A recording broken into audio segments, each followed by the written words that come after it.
Un logiciel qui permet de traduire des vidéos dans n'importe quelle langue assez facilement, donc passer d'un français à un mandarin, à un allemand. Tu reçois un appel d'un client, je crois que c'était pour des panneaux solaires. Ouais. Le gars est intéressé, il dit oui, écoutez, j'avais demandé une brochure, etc. Et là, tu as l'agent IA qui pose des bonnes questions. Moi, en tant que commercial, je sais qu'il l'oriente vraiment en termes d'entonnoir de vente vers l'achat. Et tu te dis, mais si ça peut remplacer le lien que tu crées en étant humain, etc., demain, les commerciaux, ça peut en fait menacer leur emploi quand même, tu vois. La nouvelle fonctionnalité Voice, je sais pas si tu as pu voir, en fait, ça permet de communiquer directement comme si on était en appel téléphonique avec ChatGPT, sauf que là, il est beaucoup plus poussé. Alors là, on peut déjà le faire à l'heure actuelle, mais là, il est beaucoup plus poussé, c'est-à-dire qu'on peut lui faire donner des émotions, lui dire, essaie de parler en marseillais. Et il va prendre l'accent marseillais. Bonjour Anthony. Bonjour. Comment merci, tu vas? Ça va, écoute, merci. Merci beaucoup d'avoir accepté de parler sur ce podcast. Donc, merci à toi. Aujourd'hui, l'idée, c'est de parler de productivité grâce aux outils IA que toi, tu connais parfaitement. Mais tout d'abord, je te propose de te présenter un peu, dire qui tu es, quel a été ton parcours jusqu'à présent. Écoute, très bien, je m'appelle Anthony Quinchon. Alors j'ai terminé mes études il y a de ça maintenant, c'était septembre, il y a un peu plus de bientôt 2 mois. Et après, aux côtés de ça, il y a plus d'un an maintenant, j'ai commencé à créer du contenu moi sur LinkedIn, donc dans le domaine de l'IA principalement, parce que c'est quelque chose qui me passionnait, c'était un secteur qui en plein boom, donc j'ai commencé à créer du contenu pour être visible. Et après, à côté de ça, pour un peu retenir cette visibilité et retenir du coup les personnes qui me connaissaient, j'ai créé un groupe WhatsApp qui s'appelle l'IA Café Club. Et voilà, maintenant il y a plus de 1500 personnes dedans et on commence à créer là avec 2 autres associés des meet-ups du coup sur Paris, voilà quoi, en physique. Donc ça se passe très bien.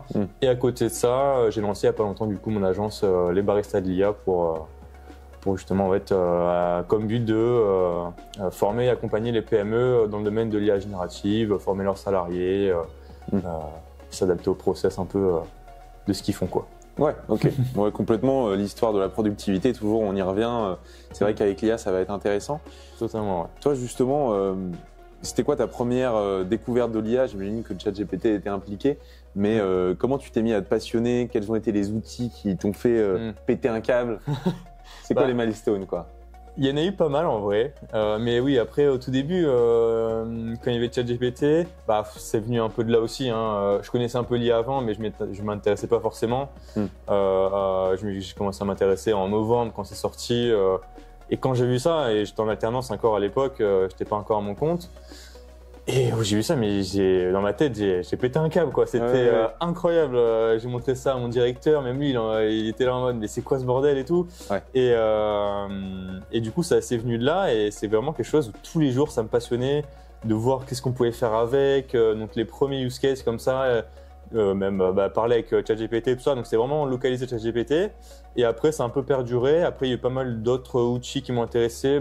Perplexity aussi, plus pour tout ce qui est recherche internet, tout ça, qui est, je trouvais ultra intéressant, que j'ai utilisé pour mon mémoire en plus. Ah oui, ok. Et après, d'autres outils assez sympas, assez récents. Là, il y a Gamma pour faire des présentations vidéo, des présentations PowerPoint grâce à l'IA. Ok, super. Ça permet en fait t'écris tout ton script, tu l'envoies à Gamma et lui va te faire un nombre de diapos que toi tu lui auras précisé et ça marche très très bien quoi. Et ça fait gagner beaucoup de temps. Ouais, j'imagine. Ouais. C'est gratuit ce truc, Gamma? C'est gratuit, ouais, c'est gratuit. Incroyable. Ouais, il y a plus de fonctionnalités quand tu payes forcément avec l'outil, mais non, ouais, tu peux l'utiliser gratuitement et d'ailleurs, il y en a certains des speakers dans nos meet-up qui l'ont utilisé exprès pour faire leur présentation parce que ça va vite et ça te prend 5 minutes pour faire un PowerPoint, quoi. Ouais, tu peux improviser une présentation limite. C'est ça, fais-moi une présentation avec des bullet points. Si t'es un peu terminé, dans le jus, tout ça et tout, ça marche très très bien et ça aide beaucoup, quoi. Ah, c'est pas mal. Donc, on parle surtout aux étudiants à l'école de commerce quand il s'agit de PowerPoint, mais bon, ça peut nous sortir de l'embarras, quoi, sans aucun que ce soit problème. PowerPoint ou Canva, tout ça, même si maintenant Canva utilise pas mal d'outils IA ils y vont maintenant dans le domaine de l'IA. Ils ont racheté en plus, si je me trompe pas, Leonardo AI, qui était un peu un concurrent de Midjourney. Mais ouais, ils y vont pas mal. Mais là, oui, c'est une bonne alternative pour tout ça, quoi. Ouais. Ok. Ok, très clair. Écoute, donc aujourd'hui, passionné d'IA, moi je vois passer effectivement, tu partages tous les jours quasiment un nouvel outil IA sur ton groupe avec 1500 personnes qui réagissent. C'est assez impressionnant à chaque fois à voir. Et ce que je trouve génial aussi, c'est que ta communauté, elle reste fédérée et active. Je connais tellement d'entrepreneurs, d'infopreneurs qui ont créé une communauté et qui en fait est morte parce qu'elle n'était pas alimentée. Toi, c'est quoi ton secret pour la garder active? Moi j'ai utilisé WhatsApp honnêtement parce que en fait c'est soit tu choisis WhatsApp, soit Discord pour des communautés principalement. Après il y a d'autres outils comme Skool qui est pas mal aussi, mais c'est très niche quoi. Les gens connaissent pas forcément. Tout le monde a un WhatsApp. Et donc forcément, moi ce que je voulais vraiment c'était toucher tout le monde, que ce soit des devs, que ce soit des comptables, des étudiants, des enseignants, des personnes de tout niveau en fait différents.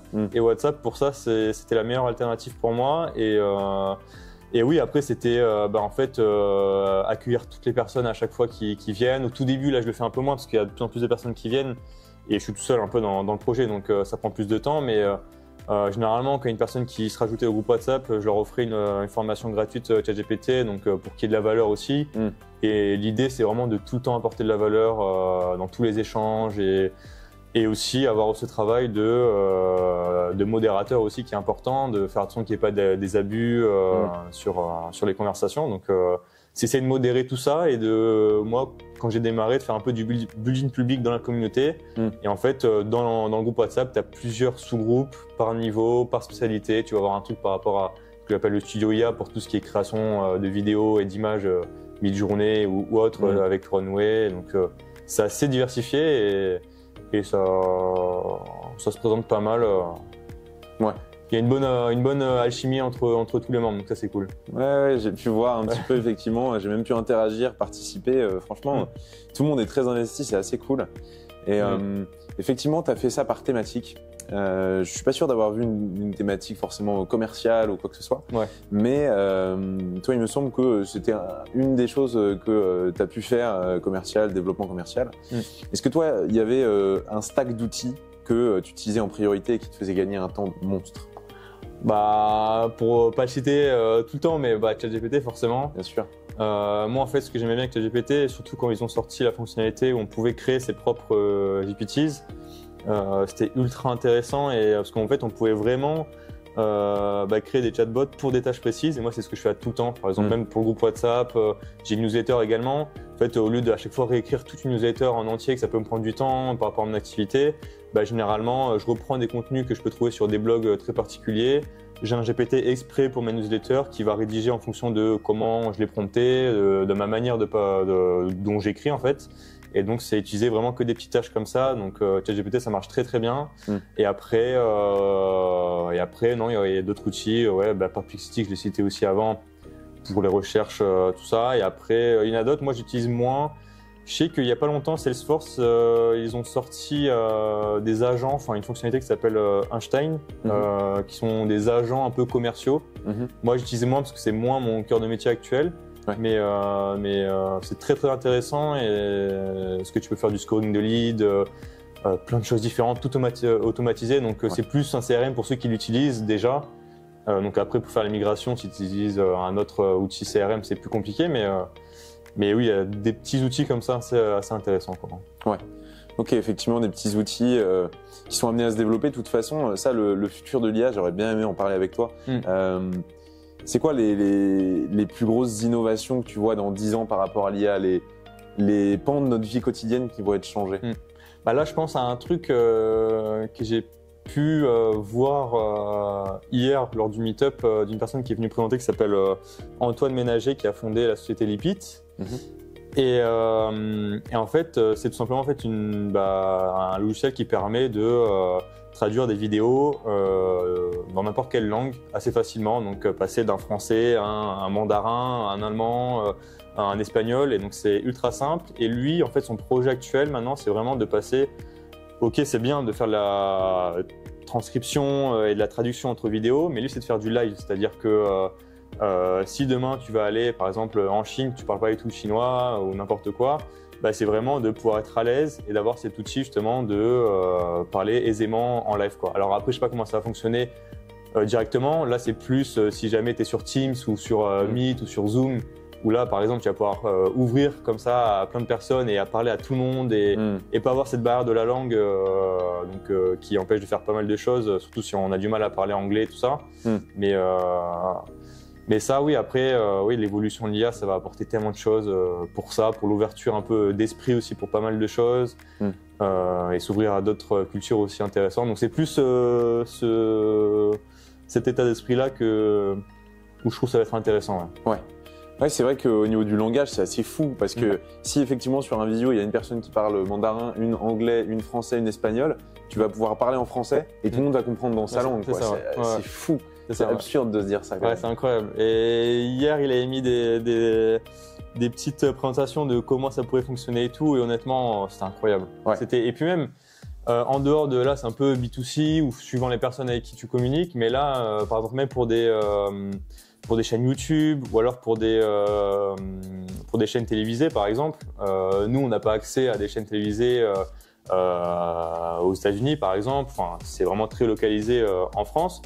Et c'est pouvoir justement faire en sorte que même pour les chaînes télévisées qui parfois peuvent faire des traductions, déjà ça coûte énormément d'argent quand on n'utilise pas l'IA, il y a plein de choses, plein de process à mettre en place.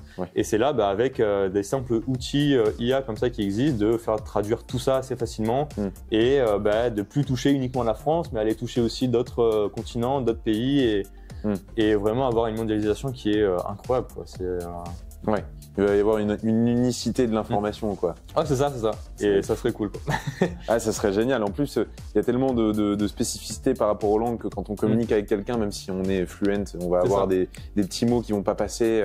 Non, c'est évident. Et puis même le changement d'information, une information qui peut être au Canada, par exemple, ou autre, même au Japon, elle va être émise là-bas, mais le temps qu'elle arrive en France, parfois il peut y avoir des soucis d'information, il y a des choses qui ont été mal interprétées, ça arrive souvent et donc parfois c'est problématique suivant c'est des secteurs qui touchent à la politique ou des trucs comme ça, donc ça peut aider pas mal de monde, quoi. Ouais, complètement. On va éviter une troisième guerre mondiale parce qu'un mot a été mal utilisé, quoi. Ça, ce serait pas mal. Ouais, totalement. Et j'avais vu un podcast de Joe Rogan dans lequel il interviewait un mec qui utilisait ses compétences en data science pour entraîner un modèle et analyser les communications entre les animaux. Parce qu'il voulait identifier des schémas de langage pour potentiellement traduire.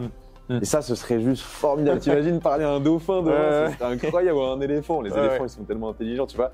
C'est vrai que notre vie va être complètement chamboulée, quoi. J'avais vu des choses, bon, je sais pas si ça va se faire d'ici là, ça prendra, je pense, quelques années, et si ça se fera un jour, mais j'avais vu justement, par rapport à ça, c'était des champs de baleines, ce que j'avais mis dans une newsletter justement que j'avais faite, et en fait c'était, je crois, une université américaine qui avait justement, enfin les étudiants avaient des projets comme ça, et avaient analysé justement tous les champs de baleines et essayé de traduire un peu ce que ça pourrait dire, des choses qu'on pouvait pas faire avant, quoi. Donc oui, non, ça va très très vite, c'est assez fou. Demain, on va parler à des martiens qui sont à 3 millions d'années-lumière juste parce qu'on a une IA qui sait le faire. Non, c'est formidable. Et ça, même au niveau commerce, j'ai discuté déjà sur un autre podcast avec un ami qui est pas du tout dans le sujet, mais qui est commercial. Et en fait, on a émis l'hypothèse que peut-être que dans 10 ans, même peut-être 5 ans, en fait, il y aura des agents IA qui vont prendre les appels et qui vont convertir des clients. Parce que, en fait, typiquement, une société comme Lipid, ça m'y fait penser, mais tu vas avoir une vidéo en live qui sera une IA, mais qui répondra et qui aura le body language, qui aura le langage suffisant pour t'orienter vers l'achat. Et ça, c'est hyper flippant, tu vois. J'ai même vu des trucs sur Instagram, je crois, des outils. Ils te montraient un peu, ils te faisaient une démonstration.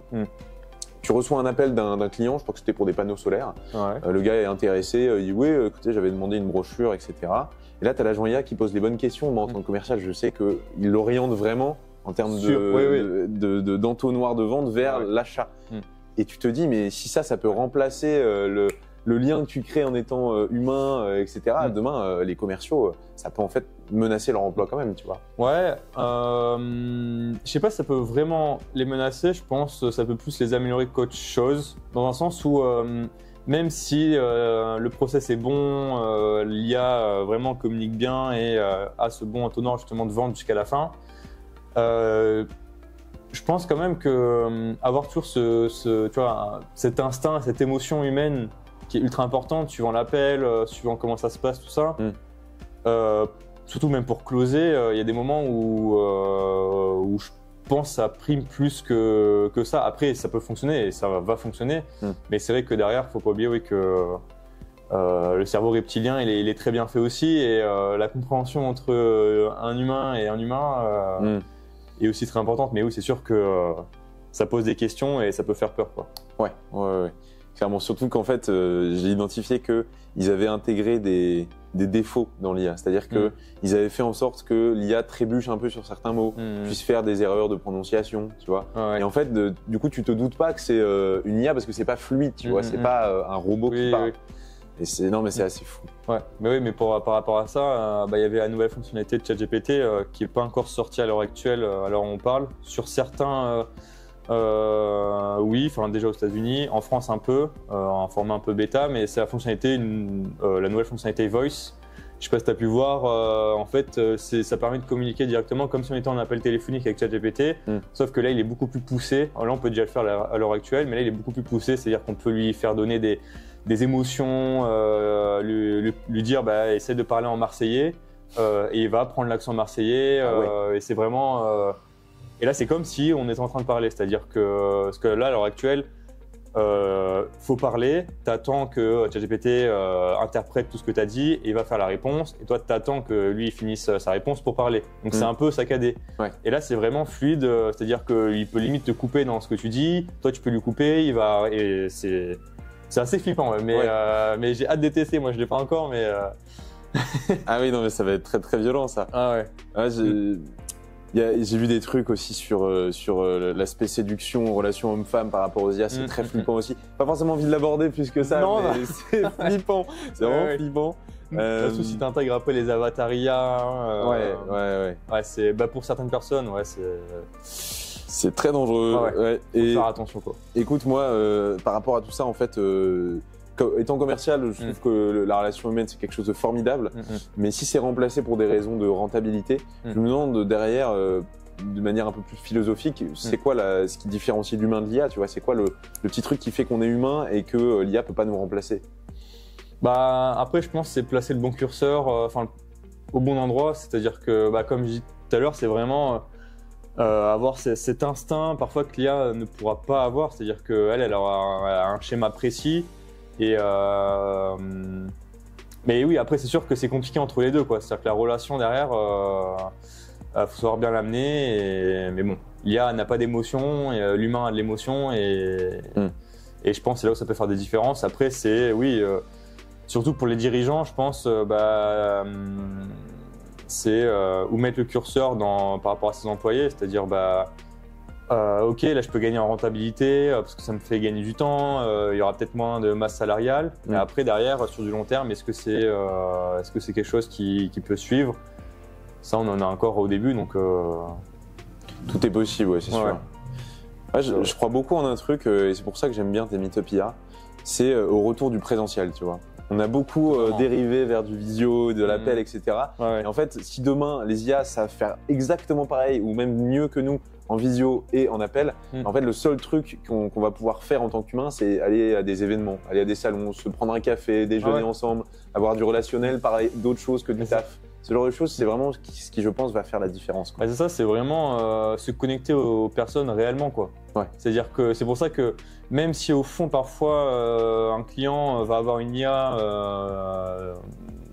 au bout de son téléphone par rapport à des projets, tout ça, au fond, même le client, il en aura marre d'avoir des IA. C'est-à-dire que lui, il aura besoin d'interaction. C'est pour ça que il y a eu une phase Covid où oui, tout le monde était un peu en visio, tout ça. Et là, je pense que justement, le fait qu'on en sorte vraiment et qu'il y a justement ce côté IA, on a vraiment plus l'envie de se rapprocher avec d'autres personnes, rencontrer des gens, de se connecter, d'avoir des opportunités à droite à gauche. Et c'est pas avec l'IA que tu peux avoir des opportunités, quoi. Donc, non, clairement pas.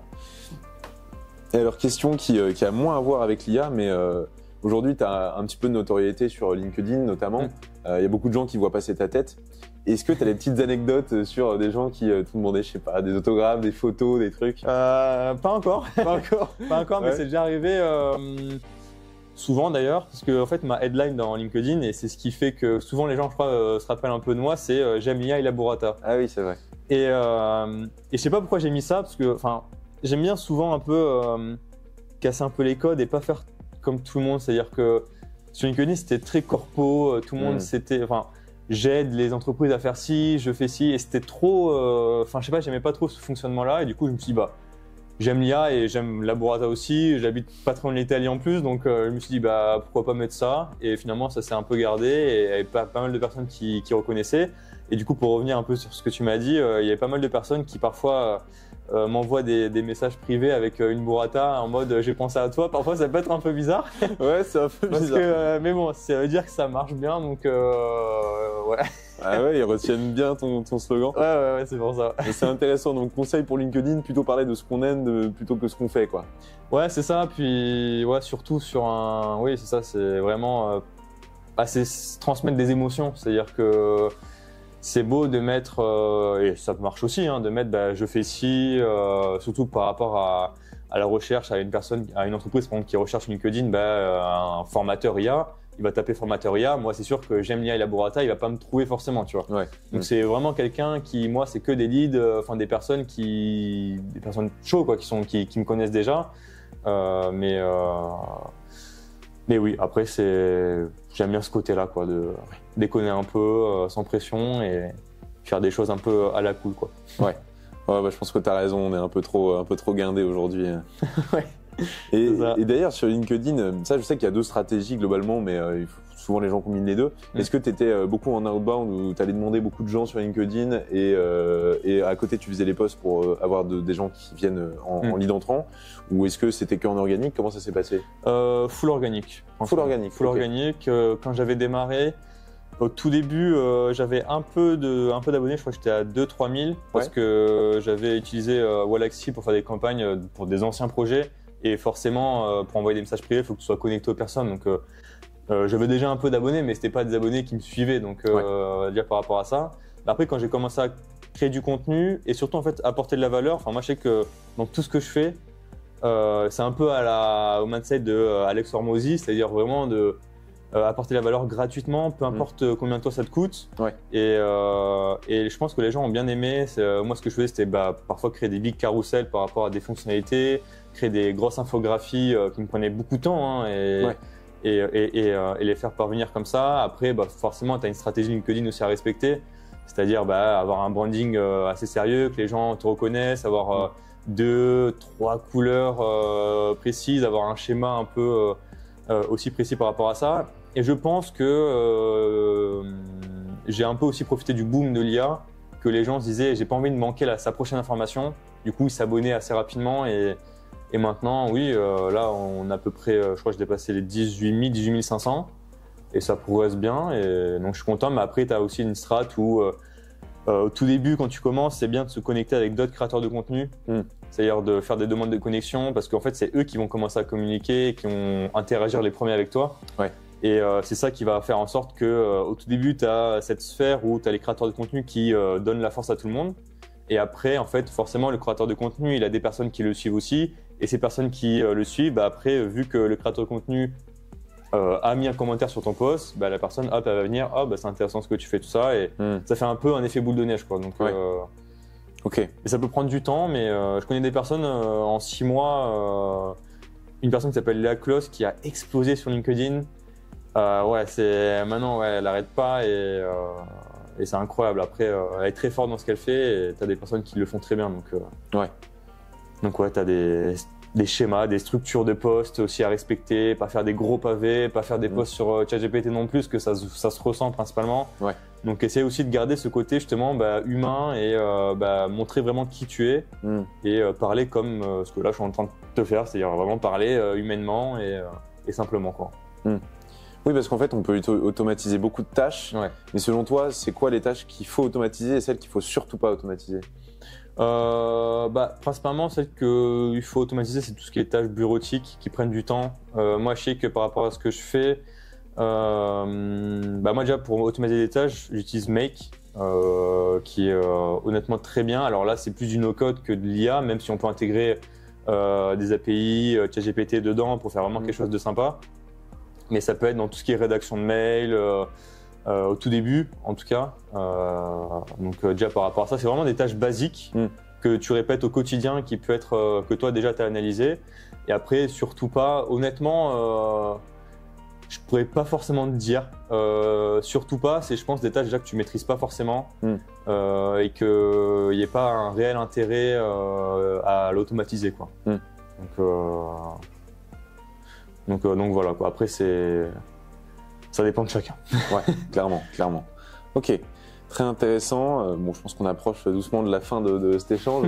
Est-ce que y a c'est quoi l'outil numéro 1 hors ChatGPT que tu conseilles aux gens? En fait, je pense pas qu'il y a vraiment un outil numéro 1 parce que suivant les process, ça dépend de chacun. C'est-à-dire, une agence de communication va pas utiliser les mêmes fonctionnalités ou la même IA qu'une agence de consulting. C'est vraiment en fonction de chacun. Parfois, il y a des IA textuelles, d'images, de vidéos. Là, pour le moment, ce qui marche le mieux, c'est tout ce qui est textuel, même si maintenant, sur Midjourney, ça marche très bien. Mais là où, oui, il y a en dehors de ChatGPT, moi en tout cas, ce que j'utilise le plus, je l'ai redit, c'est Perplexity. Moi, je sais que pour mon mémoire, je devrais pas le dire parce que il y a ma directrice de master qui pourrait le voir, mais ouais, mais c'est déjà noté. Ouais, c'est déjà noté. C'est bon, trop tard. Ça s'est bien passé, mais pour Perplexity, justement, moi, j'avais besoin de avoir justement des liens très précis sur des études scientifiques sur Kern qu'on pourrait trouver que ChatGPT ne peut pas forcément faire justement. Et en fait, justement, c'est avoir cette grande structure-là de plusieurs recherches que tu peux faire. À chaque fois, Perplexity, il met toujours les liens pour que toi, tu ailles facilement valider l'information, pour pas que ce soit de la désinformation et que l'IA hallucine, entre guillemets. Et donc ouais, ça, c'est pas mal. Donc, c'est un bon outil pour faire pas mal de tâches, couplé à d'autres outils. Mais après, pour des boîtes, Copilot, ça marche plutôt bien. Enfin, en tout cas, ça plaît. À l'heure actuelle, j'ai eu des retours assez négatifs parce que ça portait pas vraiment une plus-value intéressante. Mais vu que tu as pas mal d'entreprises qui l'utilisent, qui sont sur Microsoft, forcément, ils n'ont pas envie de passer sur ChatGPT par rapport aux données et tout ça, quoi. Donc, ouais. Ou même Gemini par rapport au flux de données. Voilà, c'est exactement. ça. Ok. Donc, Perplexity. Perplexity, intéressant. Et Gamma aussi, comme je t'ai dit, pour les présentations PowerPoint, ultra intéressant. Ça peut toucher tout le monde. Ça peut être une entreprise ou un employé qui veut faire une présentation pour son N+1 ou n'importe quoi, ou même quelqu'un qui va faire une formation. Ça peut se faire assez rapidement et c'est un peu ce wow effect intéressant, quoi. Ouais. Ah, et dernier outil dont je voulais parler avec toi, je sais plus comment il s'appelle, mais il y a un outil qui te permet de te cloner toi-même, tu sais, en vidéo. iGen.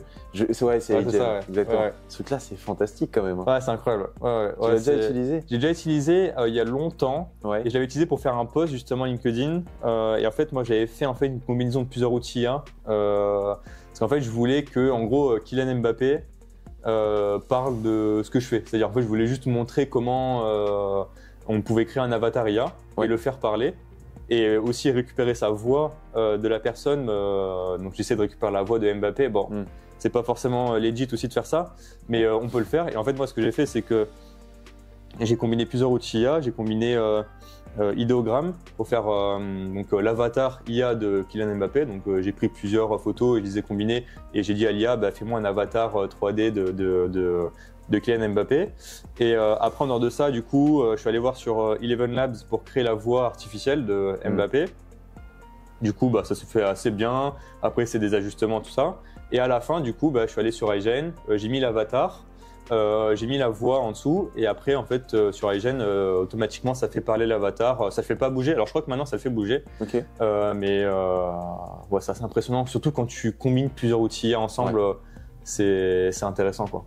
Ok, ouais. Très intéressant. Tu peux aller encore beaucoup plus loin aussi, donc il y en a qui le font. Donc, j'avais entendu parler d'un mec qui automatisait toute sa création de vidéos YouTube via un outil qu'il avait créé lui-même. Le mec, il demande à ChatGPT d'écrire un texte, il le poste comme ça, il y a une machine qui tourne et boum, t'as une vidéo avec une vignette et tout. Incroyable. Il y en a, ils vont très très loin. Et c'est ultra intéressant et c'est pour ça que moi ça me passionne et ça passionne d'autant de gens et qu'il y a ce boom qui est immense en France, mais partout dans le monde également, quoi. Donc, ok. Donc voilà, quoi. Écoute, on peut rester là-dessus. Merci beaucoup. Merci à toi. C'est très intéressant. Avec grand plaisir. Et puis on se reverra plus tard.